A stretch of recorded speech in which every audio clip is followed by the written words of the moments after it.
Hey there friends, and welcome back to Imagine with Royce. If you're new here, hello and welcome. My name's Royce. I'm a painter, sculptor, and a collector, and today is a collecting video. We're actually going to be doing more of a, should I say, national treasure type video. I found something truly spectacular at a consignment store on my first ever trip to Palm Springs. That's right, I've never been to Palm Springs, and our friends took us to a place called Misty's, and we found her. She is a beautiful, beautiful painting that I just had to have. She was on sale, but she wasn't cheap, so immediately I think, okay, where did she come from? What year was she painted?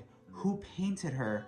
Who did she belong to? I want to establish a provenance to her and just get as much information as I can, because she's now, as far as I know currently, and we're going to do a lot of research in this episode, the oldest piece in the house. I have a lot of old pieces, but I believe, based off of like the patina of her and the age of the wood and the canvas, that she was painted somewhere in the 1890s, or it could be sooner. Remember that the back of the paintings always reveal more to you than the front. The way that the canvas is stretched, the cross beams, if it's an H or not, also the color of the canvas. Remember, the older it is, the darker it will be. So we have a lot of investigations to do today, starting out with just showing you the beauty, first and foremost, of the painting.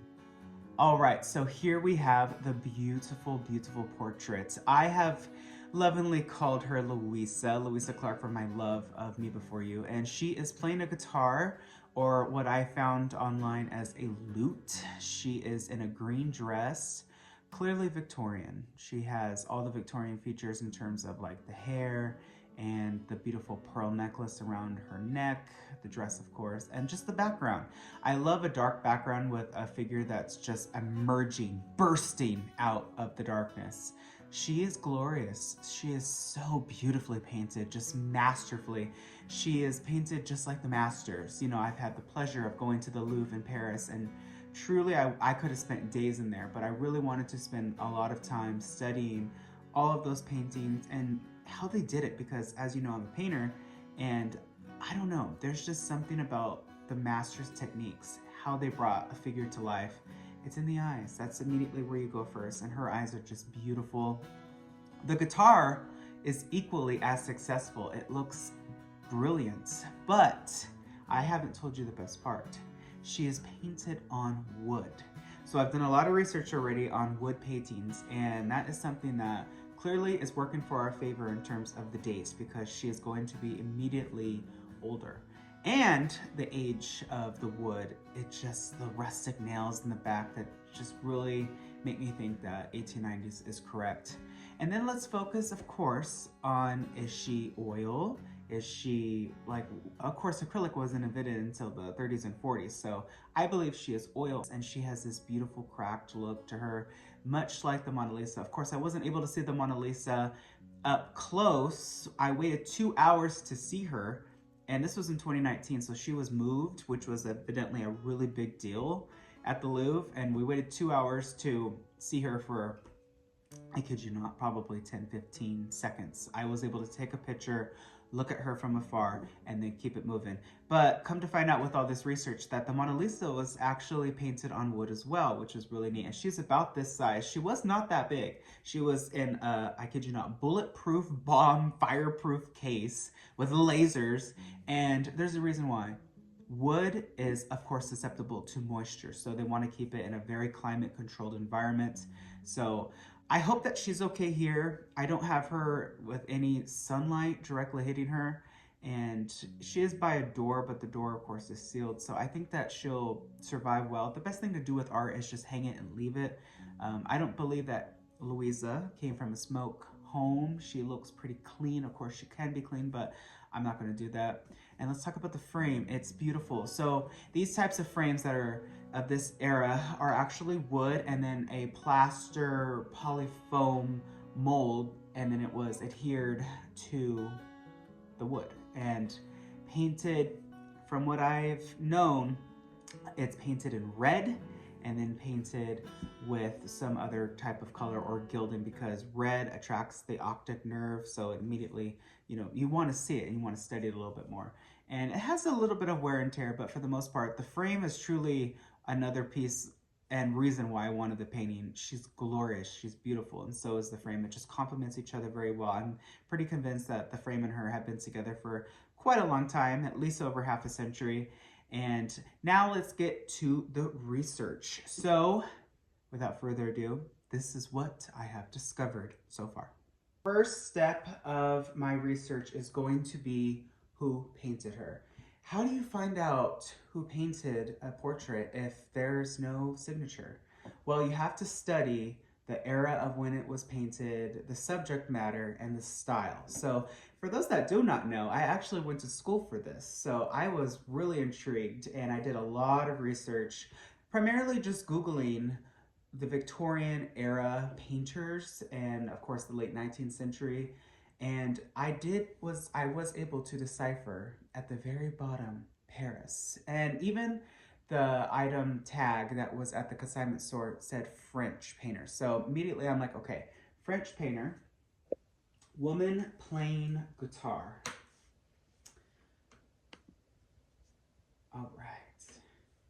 All right, I just found something. In fact, I think I found her.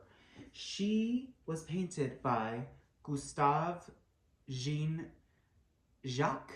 Do you pronounce the T in French? I'm not sure. But here she is, flipped and in a gold dress. Look at this. So, I was right about the era. The painter was French. He was born in 1846 and he passed away in 1909. So that puts it around 1880 to 1890 when she was painted roughly. The painting officially that was on canvas that was sold at auction was called La Romance, and it was an oil on canvas. And it was signed in the lower right, and it's 28 by 24. Now we're gonna measure this painting in a minute, but there's something else that I want to point out. I did a little bit of an item overview from the auction house, and it was a property from the estate of Avis Hope Tresca in Scottsdale, Arizona. So I look her up and she passed away. So what happens a lot when people pass away and their family members, if they don't know the art or they don't want to deal with the art, they sell everything. So how was she sold? And when I went to Palm Springs or Misty's, it's not that far from Scottsdale, Arizona. And this auction house isn't in Arizona either. So I think that they were together at some point and they got separated. Oftentimes, artists will paint multiple copies of one painting in different aspects, different lights, to test, to try out colors with backgrounds, and to get to know their piece really well before they commit on a canvas. That's what I believe this is. I believe this is a beautiful, gorgeous practice go of this beautiful painting that was sold. And what's really fun is the painting estimate was $8,000 to $12,000. Oftentimes, these on wood could be just as much, if not more, or the same. So looking at all of his other work, because now we have to establish, okay, I have to study her brush strokes here on this painting and on his other works as well. And come to find out that he did paint on wood and he did paint doubles of a lot of his pieces for demand. So I, which, I'm not any for sure art historian, think and truly do believe that this beautiful portrait was painted by Gustave Jean Jacques, or Jacquet. I'm going to slaughter that name, but I do believe that that was the artist, painted circa 1880s, 1890s, based off of the back. And he was quite a well-known artist. I will say that looking at all of his other work, obviously he created just the most beautiful portraits of women. He really knew light and dark and even how to make really successful and truly, really believable clothing. Wow. It's really neat because he is known as the painter of the female portrait and the genre scene of the 18th century. This is why I love art. This is why I love to study art. This is why I'm interested in art. This is why I love going thrifting. If you've never seen the show, it's called Fake or Fortune. It is kind of what I'm doing now. You find a piece and you just do research on it. And of course, you have to find the expert of that particular artist to establish whether it is truly by that hand or not. So I'm not saying I'm an expert in his work, but this is my educated assumption. And based off of his other pieces, knowing that he does replicas and seeing here that a lot of his work is not accounted for, it wouldn't be that much of a stretch to really believe that this was by him, which is just incredible. I definitely would always tell everybody that goes thrifting, don't always look for a name or antiquing. Look for the small things. Of course, you can look for names, and there's nothing wrong with that. And there has been masterpieces found in antique stores, thrift shops, secondhand, whatever it may be, yard sales. It happens, but you have to know what you're looking for. You have to know the backstory. You have to look at the back of the painting always, because it'll tell you more than the front oftentimes. And always remember that don't buy stuff just for the value. Buy it because you love it. Buy it because you want to display it on your wall. To me, it really doesn't matter who she's by. I love her. I think that she's beautiful. And I walk by her every day and I look at her. She's right by my front door. And this has just been such a really fun process and journey, trying to find her history. And that's what I love about art. There's just so much history to it. That's what I love about going to Paris. And you know what?